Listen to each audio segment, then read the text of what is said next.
Alfonso Leanes, que es presidente de la Sociedad Argentina de Enfermería y es docente de la UBA. Presidente, ¿qué tal? ¿Cómo le va? Lo saluda Luciana Rubinska. ¿Cuál es la realidad? ¿Qué es lo que se vive hoy en los hospitales y sanatorios? Hola Luciana, buenas tardes. La realidad es más que alarmante. Estaba escuchándote. Yo trabajo tanto en el ámbito público como privado.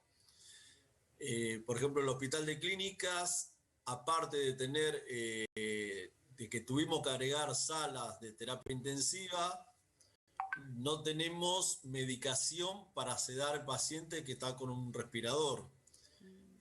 No tenemos insumo de protección personal y no tenemos personal ya para seguir soportando esta ola invasiva que fue abrupta. En 10 Discúlpame, días se David, llenaron. ¿cómo que no hay insumos?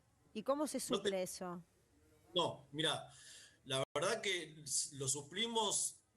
eh, bueno, yo trabajo en el sindicato del Hospital de Clínicas y tratamos de conseguir donaciones porque no tenemos, hay dos medicamentos fundamentales que es para mantener dormido a un paciente que está ventilado, que es el propofol y el midazolam. No tenemos barbijos, no tenemos camisolines, no se suple, obviamente se trabaja, no tenemos al personal de salud totalmente vacunados y estamos hablando de Capital Federal.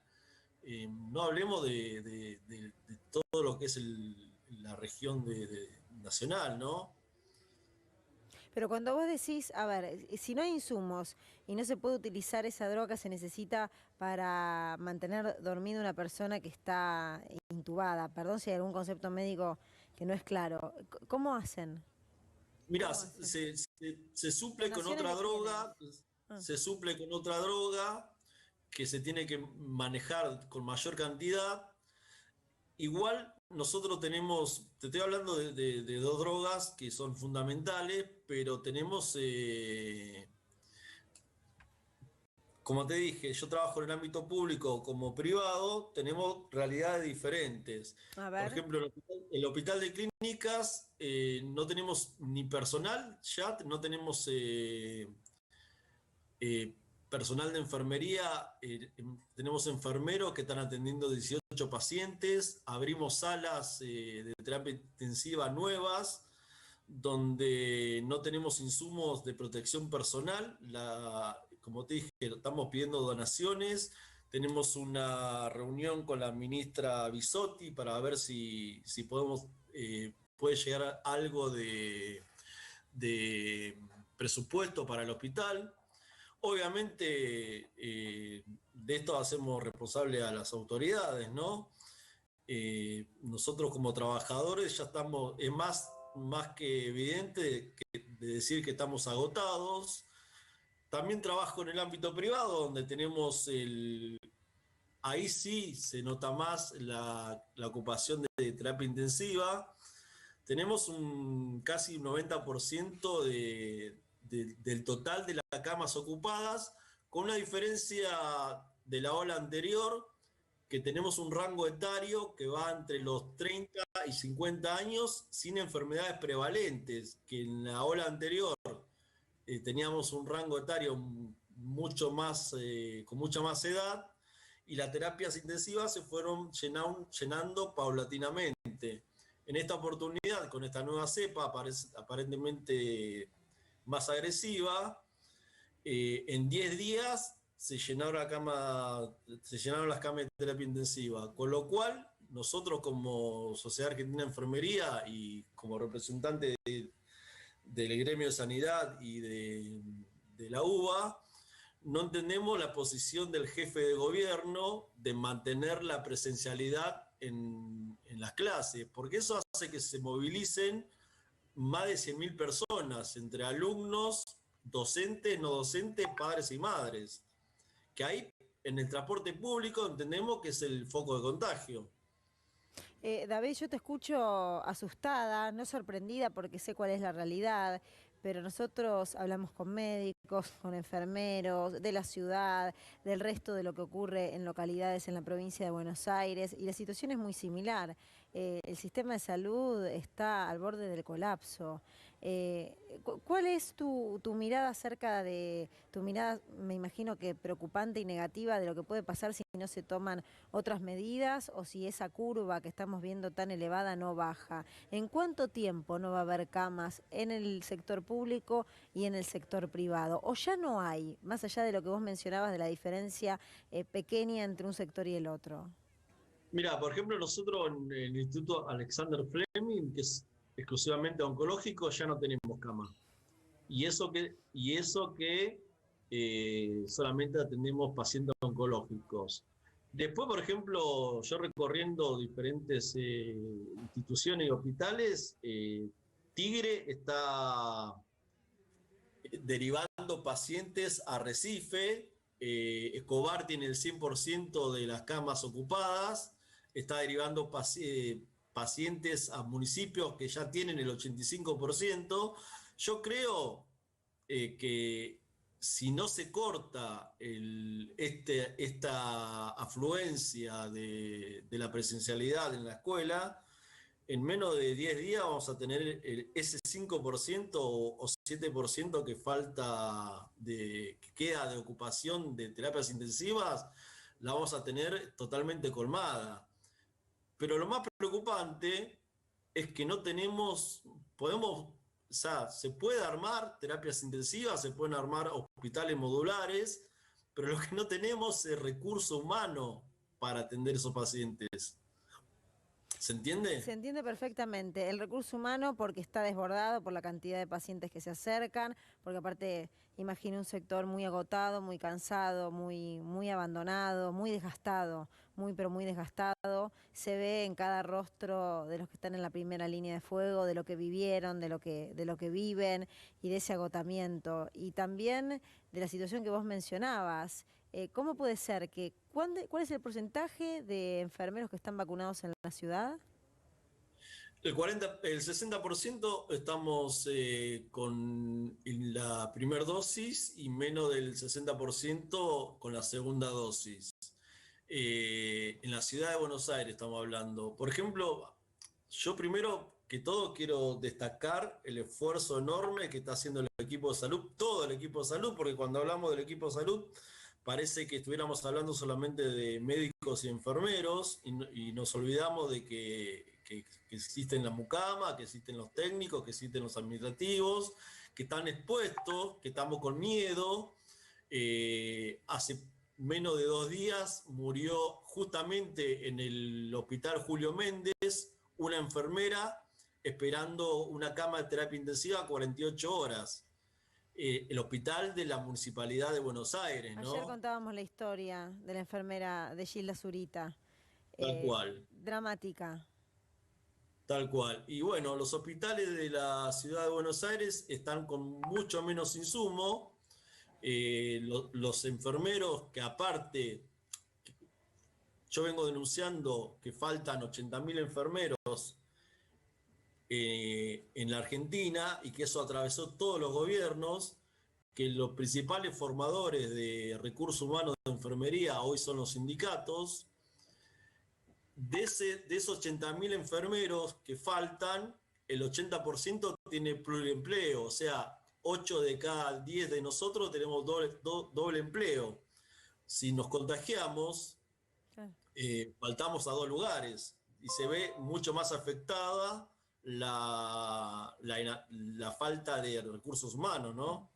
David, quiero volver a un tema que vos mencionabas, de la incomprensión que sentís, que sentimos mucho por parte del gobierno de la ciudad de no acatar la decisión presidencial de la no presencialidad por 15 días y que eso en los hospitales y sanatorios lo consideren imprescindible porque está a las claras, con la evidencia que hay, que eso aumenta la circulación y que con eso aumenta el virus. ¿Vos creés que es una actitud negacionista, que es no querer ver la realidad, que es una estrategia política para un sector potente, pero para un sector minoritario? ¿Cuál es tu lectura? Mira, yo creo que a diferencia del año pasado, donde no era un año electoral, se mostró mucho más consenso. Creo que al jefe de gobierno la única clase que le importa es la clase que lo vota a él, la clase media y la clase alta. No le importa, no manda a él a su hija a la escuela. Claramente me parece que la dirigencia política tiene que sentarse y dialogar y buscar una forma de que primero de que se acate el decreto presidencial y después obviamente hay tracciones en los partidos políticos, me imagino que deben estar traccionadas ambas partes, pero politizar la pandemia y superamos los 60.000 muertos y tenemos en el municipio más rico de la Argentina la mayor cantidad de muerte por habitante, me parece que es una negación y también obviamente es una estrategia política, ¿no? De separarse de una decisión federal. David, quiero retomar, quería saber cuál era tu mirada, cuál era tu observación acerca de la realidad. Quiero retomar a un dato que vos dabas en un momento, que es que el porcentaje de infectados y por ende el porcentaje de personas que van a las camas de terapia intensiva en promedio de edad se redujo, ¿no? Antes era de 60 a 70, más o menos, ahora entre, creo que dijiste, 40 y 50 el promedio de edad. ¿Eso en ese menor promedio de edad permanecen menos tiempo también en las terapias intensivas o no tiene nada que ver? No, no, al contrario porque al ser gente más joven, sin enfermedades prevalentes y gente que antes estuvo sana, tiene mucha más resistencia y tiene mucho más días de ocupación de terapia intensiva en los sanatorios y en los hospitales. Mira, no es coincidencia, Luciana, de que en febrero teníamos una estadística de que había menores de 0 a 18 años, teníamos 80 contagiados de COVID, y en la primera quincena de marzo pasamos a 450, 500 contagiados. Hoy el Garrahan está con 39 pacientes internados, 3 niños en terapia intensiva.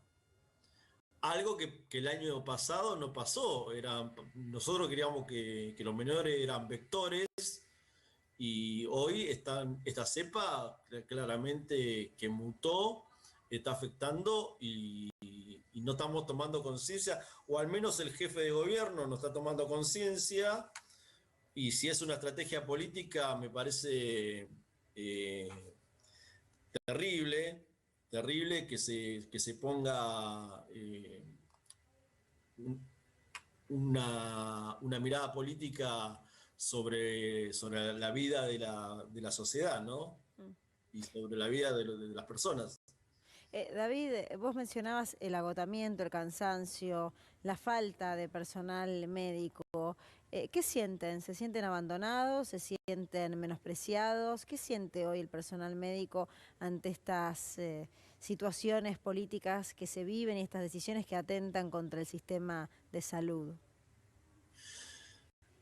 Mira, bueno, última vez, voy a hacer alusión a un comentario que me pareció equivocado del presidente. Yo creo que fue hasta mal interpretado, pero no tenemos, sí, nos sentimos primero menospreciados, nos sentimos utilizados, no tuvimos ninguna compensación, pero ni económica, ni ningún reconocimiento absolutamente de nada. Y no tenemos un horizonte siquiera decir para dónde vamos a ir. La verdad que vivimos el día a día contando las camas de terapia intensiva y viendo cómo cubrimos tanto al personal médico como al personal de enfermería. Hoy el hospital de clínicas tenemos un montón de médicos que son eminencia, pero está sostenido y trabajado por los residentes, ¿no? Estamos buscando enfermeros con contratos para cubrir las vacantes y no encontramos enfermeros, ya no tenemos más recursos humanos. Vos imaginate, Luciana, que el año pasado, al no haber prácticas hospitalarias, no hubo egreso de enfermeros, o sea, no hubo recambio, no tenemos recambio de personal. David, pensaba en ese agotamiento. ¿Cómo hacen? Algunos trabajan más horas seguidas, quedan espacios vacíos, se ayudan entre ustedes, se escuchan entre ustedes. ¿Cuál es la vivencia que se comparte entre los enfermeros, que es tu profesión? La verdad, eh, mucha solidaridad, muchas horas adentro de los sanatorios y hospitales, haciendo horas extras, no por la plata, sino porque no tenemos personal. Eh, yo veo, por ejemplo, en la dirección del Hospital de Clínicas, al jefe de enfermería de Alexander Fleming, eh, que, que- que son los lugares que yo pertenezco, ¿no? Y que puedo hablar con conocimiento, buscar todo el tiempo cómo reemplazar un turno, porque nosotros no hacemos horas extras, nosotros hacemos turnos enteros extras. A veces trabajamos 17 horas por día, con lo que implica trabajar con todo el elemento de protección personal. Estamos muy afectados y cada vez somos menos los que estamos en la primera línea de batalla de esto, que no entendemos que la sociedad siga negando y resistiendo como que si no pasara nada, cuando nosotros mismos tenemos miedo de lo que vemos y de lo que vimos, ¿no? De compañeros que han muerto, familiares de compañeros que han muerto porque han sido contagiados por nosotros mismos, de estar tantas horas expuestas al COVID. David, ¿te tocó presenciar alguna situación o escuchaste de algún compañero o compañera que vivenció una realidad en menor medida, por suerte hasta ahora en la Argentina, que es elegir a quién asistir, a quién mandar a terapia, a quién dejar en una sala que no es de terapia? Eso lo... Eso lo vivimos todo el tiempo en el hospital de clínica, Luciana. Todo el tiempo lo vivimos. En el hospital de clínica, como te dije, agregamos camas a una sala que era común, la hicimos terapia intensiva. Y después tenemos la guardia, que no es un lugar para un paciente crítico, médicos que tienen que tomar la decisión si va a terapia intensiva o si va a la guardia. Obviamente con mucha menos atención personalizada, ¿no? O sea, con mucha menos atención de lo que debería tener en una terapia intensiva. Ya estamos en la instancia de que eso es lo que nadie cuenta, la realidad que se oculta. Ya estamos en la Argentina en la instancia de que tenemos que elegir a qué paciente atender y a cuál paciente relegar la atención, o al menos minimizar la atención. David, no sé encontrar el término. Es angustiante escucharte, pero lo que transmitís es la realidad, de una realidad que hay que ser conscientes y dejar de negar. La admiración por parte de muchos a todo el personal de salud que día tras día y en condiciones adversas y sin lo que requiere, la atención y el material necesario para poder estar trabajando, dejan su vida en esos lugares, dejan su vida para atender a los demás. Gracias. Por nada.